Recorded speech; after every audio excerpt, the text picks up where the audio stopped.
when it comes to novel foods, for example, there is clear evidence to suggest that it's being run in to benefit one company, and that is GW.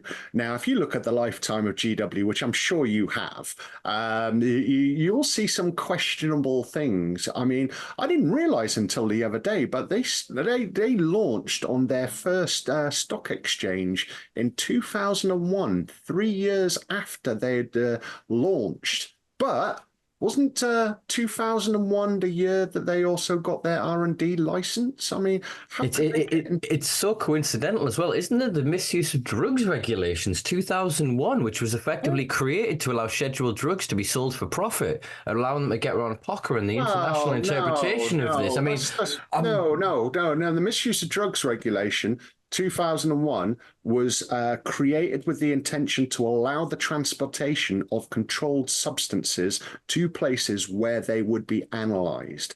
Now, that's convenient because from 2004 to 2018, the Home Office decided it was a good idea to send GW a shed load of cannabis just to test for CBD levels. And even though I've seen pictures, there was a guy called Dr. David Potter who was receiving all of these samples, right? And he's very good with a camera. Like, some of his pictures have been used multiple times in press reports, and you're seeing Nepalese temple bowls. You're seeing obviously a lot more than your odd eighth and quarter here or there, right? And yet, fast forward to 2018, GW effectively admitted in a newspaper article, I believe it was either The Independent or The Guardian, that when they get these samples, they only test 0.25 gram just to see what CBD's in there. A, why are they testing for CBD? And B, what do they do with the rest of that Nepalese temple ball and or other bits and pieces? I mean, let alone the fact that every time all of these samples have gone out, they seem to be surrounded by key milestone events for GW, whether that be on a sales and promotional aspect or a regulatory effect that is benefiting them. I mean, that's insane. But ultimately, when it comes to novel foods, their interests are the ones that are being protected. And, Canara and Purist, when I say cartel market, they are the ones who are in the process because they are basically the ones who are happy to play ball with what's going on. And there's a clear indicator of that. Now, you might have heard that as recently as October last year, the FSA had a very, very public announcement that they didn't run past stakeholders in the hemp and CBD industry, but they did run past the likes of BBC, Telegraph, Cosmopolitan magazine, all of these things. And basically, the announcement was, we've looked at 3 lab reports, right, for synthetic and isolate-based CBD, right? Those lab reports have been combined and indicate that you guys should not take more than 10 milligram of CBD a day because your liver might explode. I mean, obviously, I'm slightly exaggerating there, but that's pretty much the premise of it. But the worst thing is, they've accepted that those lab reports come from synthetic and isolate-based extracts, but they're applying that ADI to full and broad spectrum products, whole plant products, which aren't refined to the point of isolate, certainly aren't as ghastly as synthetic cannabinoids. And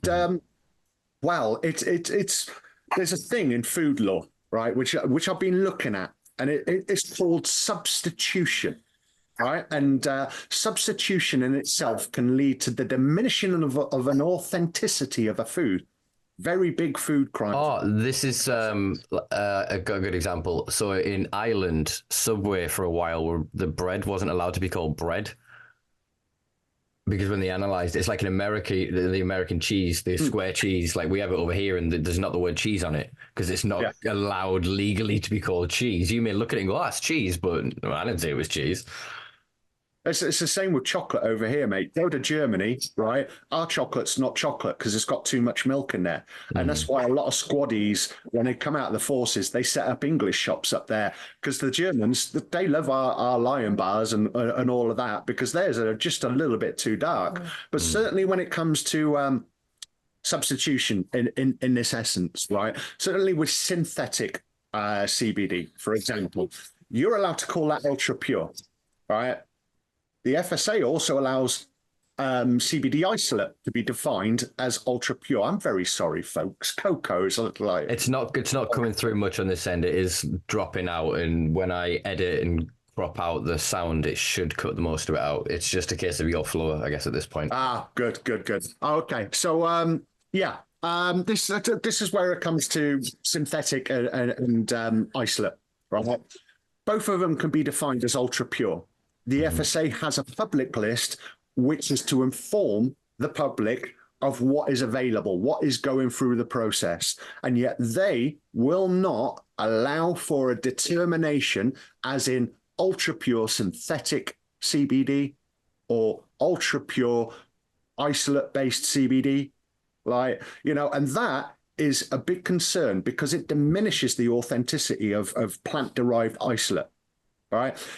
As does the ADI when you apply it to full and broad spectrum products that aren't made with isolate or synthetic extracts. That in itself is something that has been historic from the FSA since the start of novel foods. And that's very concerning. Because full and broad spectrum products aren't as refined as those products, right?